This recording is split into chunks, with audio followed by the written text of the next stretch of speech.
Best varicose veins చికిత్సనే పొందండి. నొప్పి లేని చికిత్స కోసం సంప్రదించండి ఎబిస్ హాస్పిటల్. నమస్తే అమ్మా. నమస్తే అమ్మా.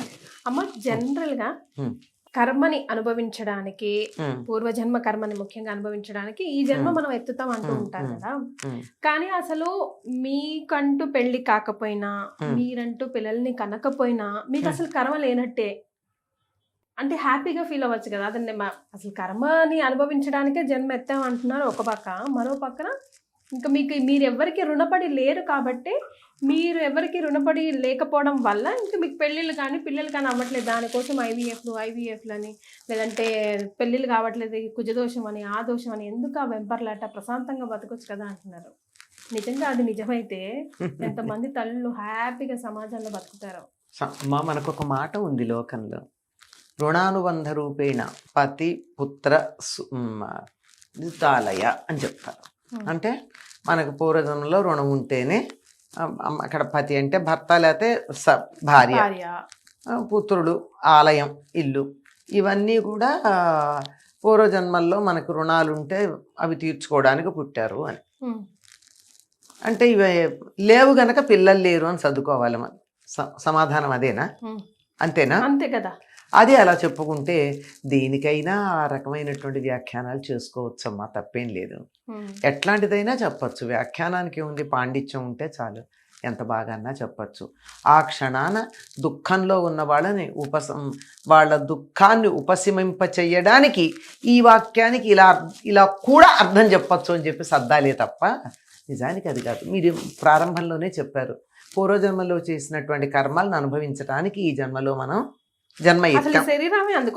అదే కదా మన వాళ్ళు అంటూ ఉంటారు, మూటలు తెచ్చుకున్నావుగా అనుభవించు అని.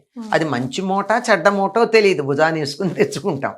దాన్ని అనుభవించడానికి వచ్చాము అన్నప్పుడు ఇది రుణం తీర్చుకునే అవకాశం లేకుండా పోయింది. ఇక్కడ అది వచ్చిన సమస్య, అది మర్చిపోతున్నారు.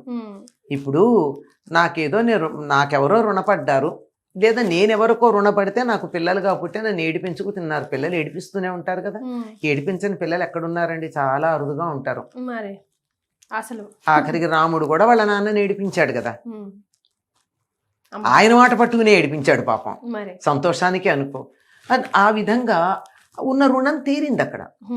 ఇప్పుడు రుణం తెచ్చుకున్నాను నేను, కానీ తీర్చుకునే అవకాశం లేకపోయింది కదా. అది అట్లా అర్థం చేసుకోవాలి తప్ప అసలు అంటే ఆ క్షణాన పిల్లలు లేరిని ఏడిచే వాళ్ళ కోసం మనం ఈ రకంగా నీకేమో అప్పులు లేవనుకుంటాను, నువ్వు అప్పులు చేయలేదు, నువ్వు అప్పులు తీర్చక్కర్లేదు, అందువల్ల నువ్వు హ్యాపీగానే ఉండు అన్నావు.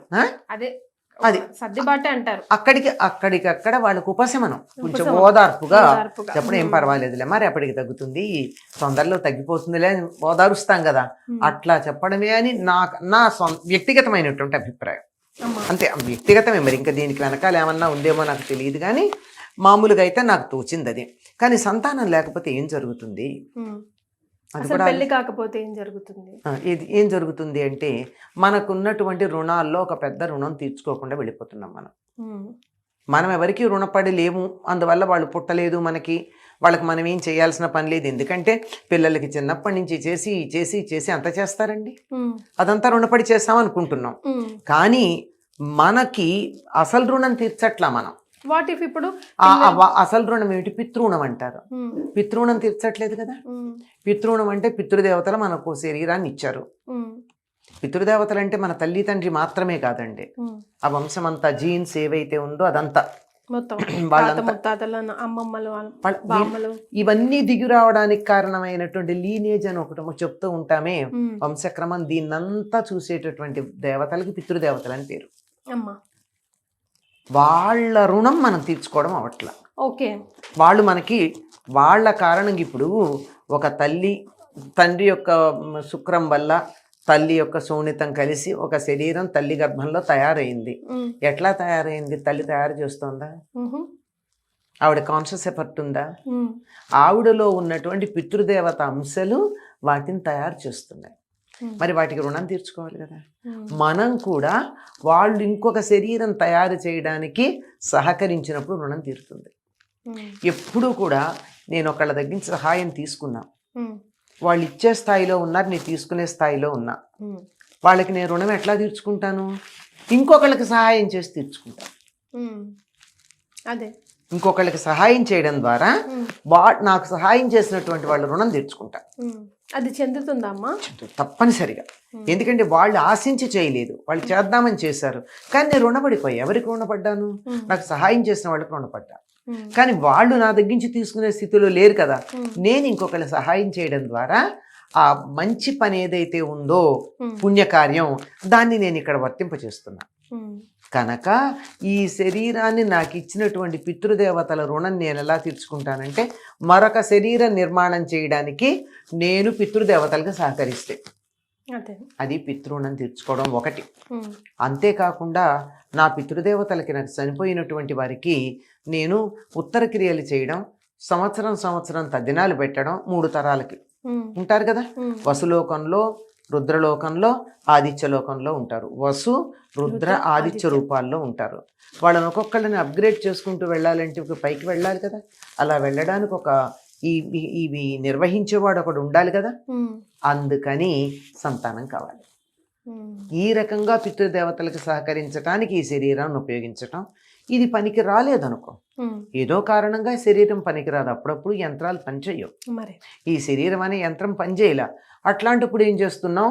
ఇది మేము తీర్చలేం, కానీ మాకు శరీరం భౌతికంగా మా కంటికి కనిపించేట్టుగా శరీరం ఇచ్చిన మా వంశానికి మూల పురుషులు ఎవరైతే ఉన్నారో, తండ్రి, తాత, ముత్తాత, వాళ్ళకి మాత్రం ఉత్తమ గతులు కల్పించడానికి నేను పిల్లల్ని దత్తత చేసుకుంటా.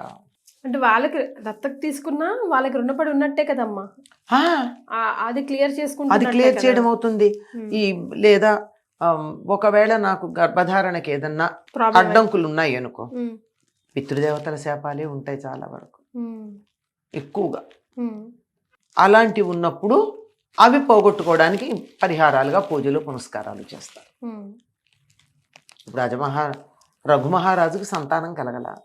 ఎందుకు కలగలేదు అని చాలా కాలం అడిగితే వశిష్ఠులు చెప్తారు, నువ్వు నందిని ధేనువుని నిర్లక్ష్యం చేసి వచ్చావు, నీ భార్య ఋతుమతిగా ఉందని, కనుక నందిని ధేనువు యొక్క శాపం వల్ల నీకు సంతానం కలగటం లేదు, కనుక నందిని దేవుని తృప్తిపరచు, నీకు సంతానం కలుగుతుంది అన్నాడు. అదే చేశాడు. అదుడు జన్మించాడు రఘుమహారాజుకి. కానీ మనం రెమెడీస్ చేసుకుంటే దాని రిజల్ట్ తప్పనిసరిగా రెమెడీ ఎందుకంటే మనం చేసిన పొరపాటును సరిదిద్దుకోవడం. ఎక్కువగా తిన్నావు, రుచిగా ఉంది పదార్థం అని కడుపు నొప్పి వచ్చింది, మందు వేసుకున్నావు, అంతే రెమెడీ, అంతకన్నా ఏం కాదు. ఆ విధంగా చేసుకోవడానికి వీలవుతుంది, అది చేయడం. అంతేగాని వేరే రకాల ప్రయత్నాలు అంత అవసరం అని నాకు అనిపించదు. హాయిగా చక్కగా బోల్డ్ మంది అనాథ పిల్లలు ఉన్నారు, వాళ్ళని తెచ్చుకుని శాస్త్రోక్తంగా దత్తత చేసుకోవచ్చు. ఆ శాస్త్రోక్తంగా చేసే కార్యక్రమం కనుక చాలా ఆశ్చర్యంగా ఉంటుంది. చట్టబద్ధంగా అయితే రిజిస్టర్ చేస్తారు, కానీ మామూలుగా శాస్త్రం ప్రకారం అయితే వీళ్ళకి మళ్ళీ ఆ జన్మ అంతకుముందు ఉన్న జన్మ అయిపోయినట్టు, కొత్త జన్మ వీళ్ళు తీసుకున్నట్టు, దానికి బారసాల తగ్గించి అన్నీ చేస్తారు. శాస్త్రోక్తంగా చేసేటటువంటి దాంట్లో అంత మంత్రపూతంగా చేస్తారు కనుక దానికి ఫలితం ఉంటుంది అని పెద్దలు చెప్తారు. మరి పెళ్లి విషయంలో అమ్మ, ఒకవేళ పెళ్లి అవ్వలేదు ఈ జీవితంలో, దాన్ని ఏ రకంగా చూసుకోవచ్చు అంటారు? దానికి పెళ్లి అవ్వలేదంటే పెళ్లికి తప్పనిసరిగా ప్రతి వాళ్ళకి ఒక సమయం వస్తుందమ్మా. ఆ సమయంలో గనక జరగకపోతే పెళ్లి జరగదు. అది రియలైజ్ కావాలి. ఇవాళ రేపు పిల్లలు అవ్వట్లేదు, ఆ సమయం దాటిపోతుంది. జాతకాల దగ్గరికి ఎడతారు, నీకు గడియ దాటిపోయిందని చెప్తూ ఉంటారు చాలా మంది. అవునండి, ఆ సమయంలో చేసుకోవాల్సిందే, అంతే. అది దాటిపోతూ ఉంది. దానివల్ల ఏం జరుగుతుందంటే వీళ్ళకి ఈ జన్మలో తీర్చుకోవాల్సిన కర్మలు ఏవైతే ఉన్నాయో అవి తీర్చుకోక పై జన్మకి వాయిదా పడతాయి. అంతే, తప్పదు. వాళ్ళకి ఇంకా ఆల్టర్నేట్ లేదు, ఏముంది, అంతే. వచ్చే జన్మకి బ్యాడ్ డెట్స్ లోకి వెళ్ళిపోతుంది, ఇంకా అనుభవించాల్సి. బ్యాడ్ డెట్స్ అంతేమో దాన్ని ఏమంటారు, బ్రాట్ ఓవర్. ఇంకా మూట జమ చేసుకున్న వాళ్ళు అది ఇంకో మూట పెరిగింది. అదే సమస్య. అంటే తప్పనిసరిగా చేసుకోవాలి. అతి కొద్ది మందికి మాత్రమే బ్రహ్మచర్యం నుంచి నేరుగా సన్యాసాశ్రమం ఉంటుంది. పెళ్లి చేసుకోకపోవడం సన్యాసం కాదు. సన్యాసాశ్రమం తీసుకుంటేది పర్వాలేదు. సో ఎట్టు పరిస్థితుల్లో పూర్వజన్మ కర్మని ఈ జన్మలో మనం అనుభవించాల్సిందే. మాకు పిల్లలు లేరు గనక మాకు అప్పులు లేవా అని అనుకోకూడదు. అనుకో. అప్పు తీర్చుకునే అవకాశం రాలేదు, అప్పు పేరుకుపోయింది అనుకోవాలి. Yes. Thank you so much అమ్మా. నమస్తే ధన్యవాదాలు. అమ్మ.